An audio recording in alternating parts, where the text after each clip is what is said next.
How to unlock chats on WhatsApp. Here is a quick guide to help you unlock chats on WhatsApp. Do watch the video till the end. So, by the end of the video, you'll learn how to do it. Without much ado, let's dive right into the video. Open WhatsApp application on your device. Make sure to log in or sign into your WhatsApp account and scroll a bit down to find all your locked chats.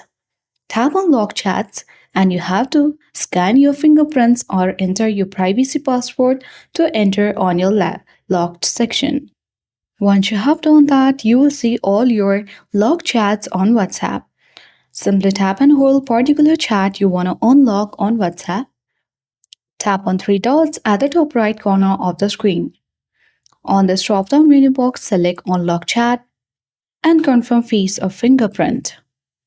When you come back to the SIM chat section, you will see the chat has already been unlocked. That's how we do it. I hope this video worked. If this worked, hit the like button, share, comment, subscribe to our channel for more tech and tips. Thank you for watching.